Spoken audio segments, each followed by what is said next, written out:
Ok, donc comment recruter pour scaler à 350, 500 000 euros par an sans casser son back-end et les résultats clients. Ok.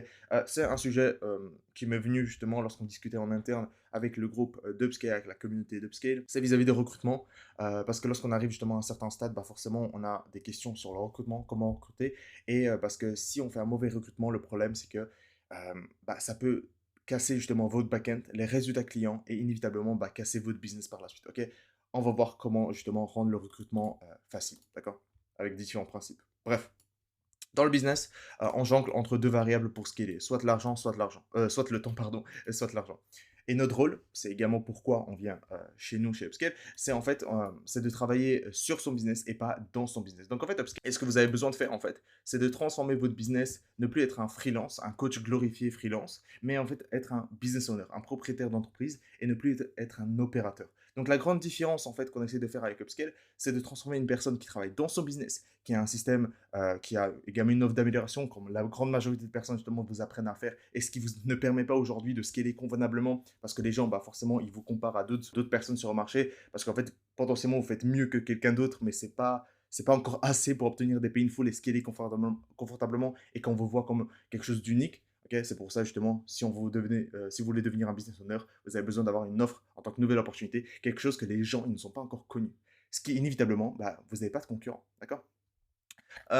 Organique, donc système d'acquisition organique qui n'est pas du tout prédictible.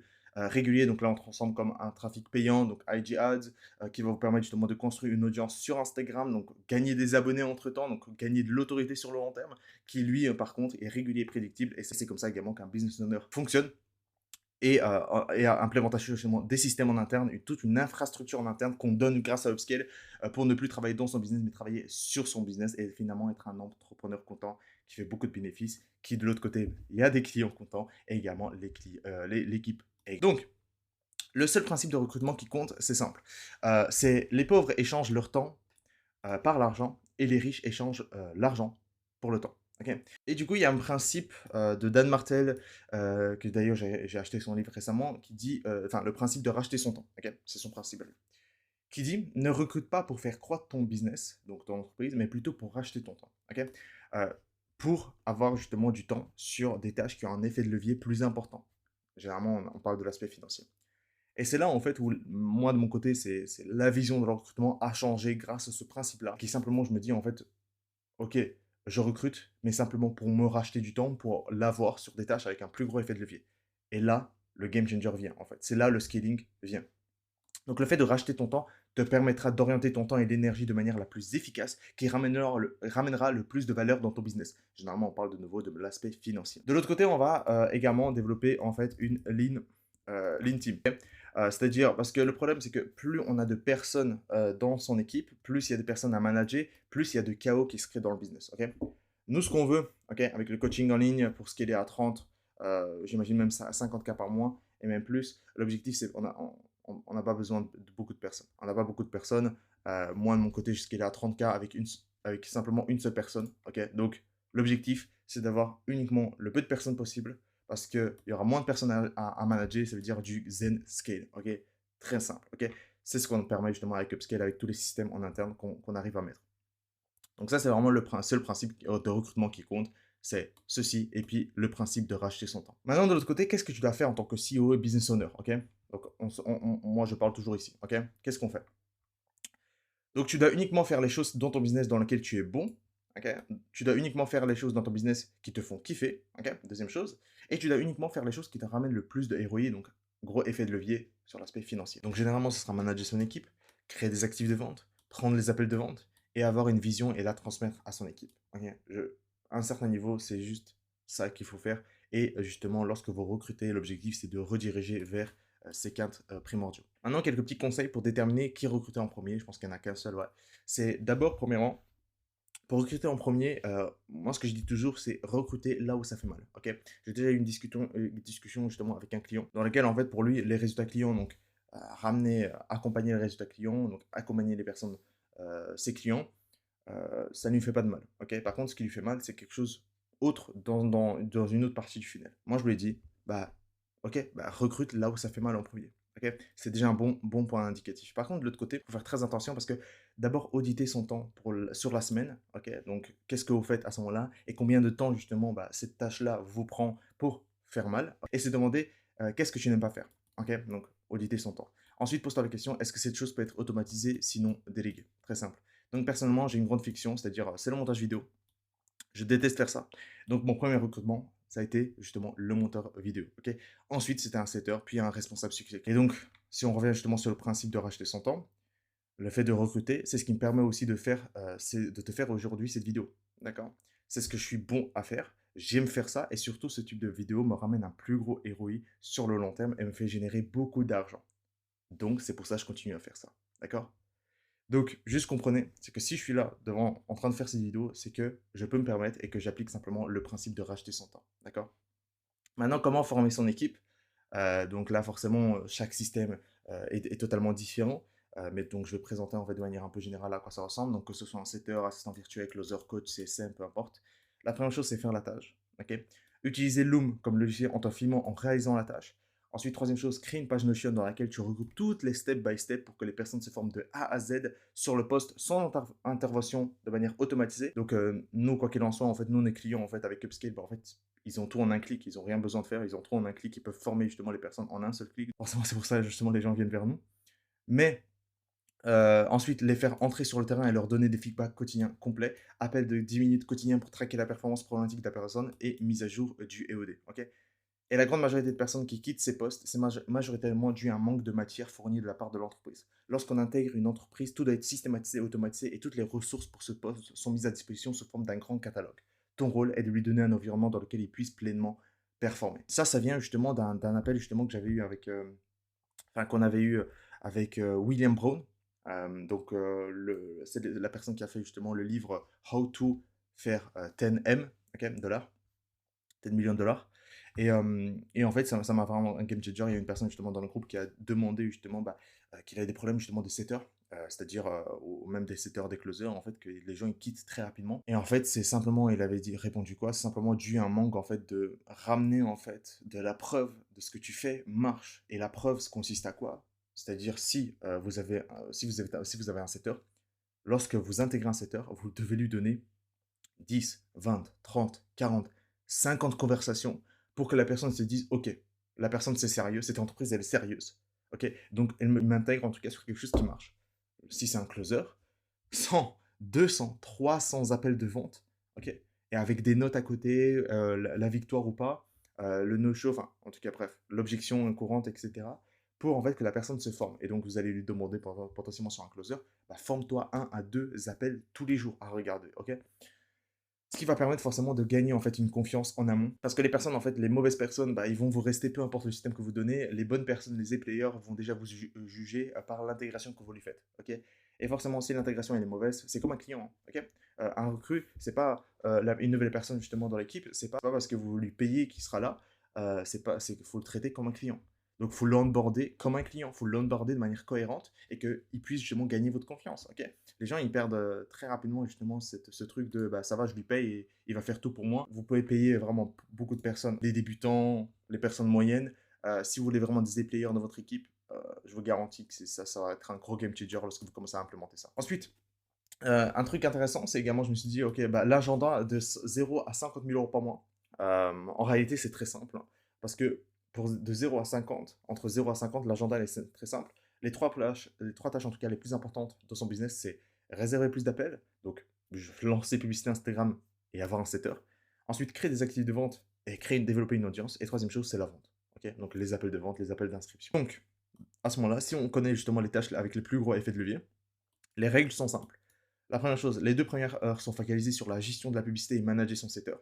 Deuxième chose, allouer 30 minutes à 1 heure par jour à la création d'un actif de vente sous n'importe quelle forme, que ce soit un email, vidéo YouTube, Reels, Story, bref, peu importe. Création des systèmes et des automatisations pour soutenir la croissance sans la break. Et ça, c'est la règle que je me suis dit récemment d'ailleurs. Le volume est la clé. Donc fais plus, mort, mort, mort. Ok. Fais-en plus. Fais plus, fais plus, fais plus, encore et encore. Le volume est littéralement la clé. Ok. Pour ce qui est à 50, franchement, le volume est la clé et je dirais même potentiellement à 100. Mais on va voir lorsque j'y serai. Troisième chose, compétences pour ce qui est à 350 et 500 cas par an.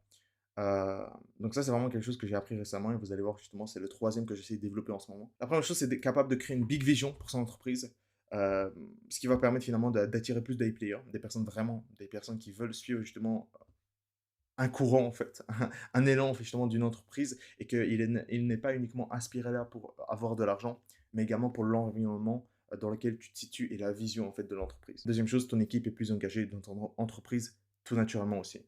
Deuxième chose, être bon dans la vente, OK? Ça revient un peu à la règle, être capable justement de montrer pourquoi tu es différent toi et ta méthode des autres sur le marché et ne pas avoir de script, mais plutôt un cadre à suivre, OK? Maintenant, dans Upscale, on ne donne pas de script. Maintenant, on suit simplement un cadre, même si, justement, j'ai recréé justement le module. Genre maintenant, il dure, c'est une masterclass, c'est 1h30 de vente, de sales. On a récemment eu une masterclass également de Lucas, sur la vente, qui a très bien scalé. Justement, il a fait son top mois, le mois de mai, à presque 24 19 500 de cash collecté. Donc c'est très bien. Et du coup, il a fait une masterclass là-dessus aussi. Comme on lui fait, c'est un coach sportif. Et en réalité, il n'y a pas besoin de script, il y a simplement besoin de suivre un cadre. Ok. Et troisième chose, c'est là en fait où j'essaye de commencer à me développer là-dessus. Parce que je comprends, au début, en fait, on ne se rend pas compte à quel point c'est important. Mais lorsqu'on arrive dans un stade entre 30 000, 50 000 euros par mois, là, on se dit, ok, là, ça commence à devenir sérieux. Et parce que là, même si on a une petite équipe, bah, faut savoir la leader, ok? Et c'est là, en fait, forcément, on se développe, d'accord? D'ailleurs, il y avait une vidéo justement de Leila Oromozy, vraiment, c'est super, très bonne vidéo, et dans laquelle, en fait, elle disait, je sais pas si je l'ai mis ici, ouais, c'est ça, donc je vais en parler peut-être à la fin, peut-être que je vais transformer ceci à ici, voilà, je vais en parler à la fin. Donc, leadership, si tu rachètes ton temps, c'est-à-dire tu mets les bonnes personnes au bon poste, mais si tu n'arrives pas à les leader, tu n'arrives pas à scaler, ok? C'est aussi simple que ça. Si le truc pour scaler, c'était simplement recruter plus de personnes, je l'aurais déjà fait au préalable, ok? Mais on se rend compte que sans le leadership, on peut avoir les bonnes personnes, donc recruter les bonnes personnes sur le bon poste, pourtant ne toujours pas scaler, ok? Si on n'a pas le bon leadership. Deuxième chose, bah, implémenter simplement des groupes team meeting hebdomadaires d'1 heure, c'est le strict minimum. Et team meeting hebdomadaire avec chaque personne du poste, ok? Donc regarder le chiffre, leur KPI et leur rendre responsable en fait, de leur succès, d'accord? Donc limite déjà 2 appels minimum, donc un appel de groupe et un appel 1 à 1, justement avec chaque personne de l'équipe du poste. Et du coup ici il y avait cette vidéo de Leila Hormozy, comment j'ai managé 120 employés à l'âge de 24 ans sans perdre my mind, sans perdre la tête. Et en fait, dans laquelle il y a une partie justement de la vidéo, elle dit de développer en fait une culture d'entreprise forte pour éviter des confusions dans l'entreprise lors d'un imprévu. Et je trouvais ça super pertinent. Parce qu'en fait, lorsque vous allez développer justement en fait, une culture d'entreprise, c'est-à-dire, voilà, imaginons qu'un exemple, c'est ma culture d'entreprise, c'est la rapidité et la clé de tout succès. Ok.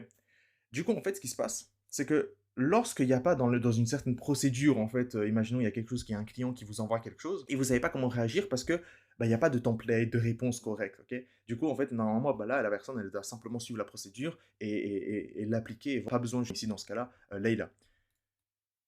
Par contre, lorsqu'il y a, il y a quelque chose qui arrive, et c'est pas nommé dans la procédure, quelque chose normalement qui se passerait, c'est comme au McDo, lorsque la personne demande quelque chose, je sais pas, plus de sauce, et cetera, ou un remboursement, et là, la personne se dit: «Ouais, mais qu'est-ce qui se passe? Qu'est-ce que je dois faire?» et cetera. Je sais pas, normalement, on m'a jamais dit comment le faire, et cetera.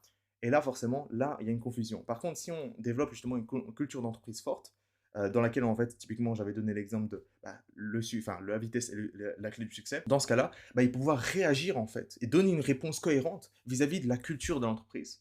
Et donc, en fait, il n'a pas du tout besoin, dans ce cas-là, même demander justement à Leila quoi répondre. Il a simplement appliqué et s'est référé justement sur la culture de l'entreprise. Parce que finalement, c'est ce que Leila aussi, elle l'aurait dit. Et moi, typiquement aussi. Moi, j'ai donné cet exemple parce que c'est littéralement ce qui se passe chez moi. C'est-à-dire la vitesse est la clé de tout succès chez nous. Et du coup, ce qui permet de ne pas avoir simplement des templates de réponse pour mes clients, mais en fait, simplement, bah, qu'est-ce que Mathéos aurait répondu? Et en fait, il aurait répondu par justement bah, la culture d'entreprise qu'il a développée parce que c'est lui en fait. Ok, et lui, typiquement chez Mathéus, bah, c'est succès, enfin la rapidité des succès, et forcément bah, la réponse conduit sur en fait une certaine cohérence vis-à-vis de bah, qu'est-ce que je dois faire, comment le faire, etc. Bah, finalement, il va développer une réponse dans laquelle bah, c'est la rapidité et pouvoir vraiment développer vis-à-vis et de réagir justement et donner une réponse cohérente vis-à-vis de la culture d'entreprise sans vraiment au préalable avoir justement développé des templates de réponses, d'accord? Et là où ça devient intéressant, d'accord? Donc, même je conseillerais de regarder cette vidéo, elle est super intéressante, mais moi, ce que j'ai aimé de cette partie, Toute la vidéo, c'est cette partie-là. Pour moi, c'était un gros game changer lorsque je l'ai appris et lorsque je commence à appliquer, parce que c'était un très très bon point. Et bonus, les bonnes pratiques de recrutement. La première chose, donc trois petites, hein. La première chose, ne pas recruter sur un système qui ne fonctionne pas. Je vois tout le temps cette erreur, c'est insane à quel point ça me casse la tête. Lorsque vous voulez un setter, ok, et que pourtant vous n'avez pas de track field de base, ok, comment vous voulez recruter un setter, ok, il ne sert à rien.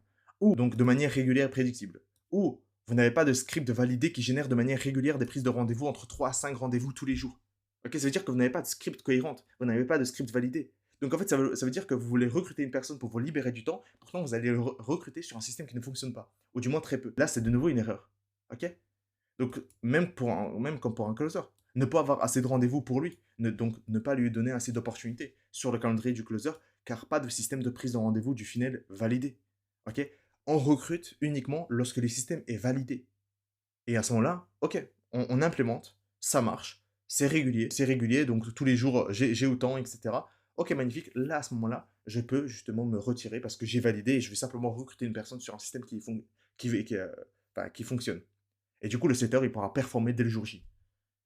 Deuxième chose, l'effet de levier le plus important de manager sa nouvelle personne de l'équipe est le feedback. Ok, je dis ça toujours. Quoi qu'il en soit, le feedback, c'est partout dans tout le business. Mais par contre, pour gérer son équipe, c'est encore tout autant. Donc, cela revient à ce qu'on disait plus haut. Sans être bon sur quelque chose sur lequel on recrute, comment peut-on lui donner des feedbacks constructifs? Donc, forcément, si on veut développer justement un système qui est validé, forcément, il faut des, ou du moins plus ou moins bon. Ok. Quoi qu'il en soit, vous allez toujours recruter quelqu'un de meilleur de soi. Ok, c'est sûr, mais tu dois tout de même avoir des grandes bases et être bon pour aussi déterminer si la personne fait un bon boulot ou non. On ne demande pas d'être un excellent closer. Ok, si vous recrutez un closer, c'est qu'il soit en tout cas meilleur que vous. C'est un métier à part, donc forcément, il va être meilleur que vous. S'il a déjà fait un an et demi de closing, forcément, il va être meilleur que vous. Mais vous avez besoin tout de même d'avoir des bonnes bases, un bon script, une bonne trame qui permet justement à votre niche, pour vous en tout cas, de scaler, je sais pas, pour recruter un closer entre 20 000 30 000, à lui donner assez d'opportunités là-dessus. Et vous allez simplement le recruter sur un système qui fonctionne et pour lui donner assez de feedback aussi vis-à-vis de sa niche, vis-à-vis de ce qu'il lui a fait au préalable, vis-à-vis de son expérience, vis-à-vis de sa niche. Et donc, en fait, lui donner des conseils pertinents. Parce que si vous recrutez une personne et que vous ne savez pas si la personne fait du bon boulot ou pas, parce que vous ne savez pas forcément si c'est bien fait ou pas, bah, malheureusement, c'est mauvais. D'accord. Donc, donner de feedback, mais pour donner de feedback, il faut avoir justement un système que vous avez vous-même déjà validé au préalable. Dites-lui exactement ce pourquoi il serait viré dans la phase d'interview. Ok. Et ça, je reviens également de Leila Hormozy. Franchement, Leila Hormozy, c'est excellent, très sous-côté, j'ai l'impression, sa chaîne YouTube. Mais tout ce qui est recrutement, management, etc., je reprends tout d'elle. Franchement, c'est la grande majorité des conseils en fait, que je peux reprendre et surtout des conseils clés. J'arrive à obtenir justement de Leila.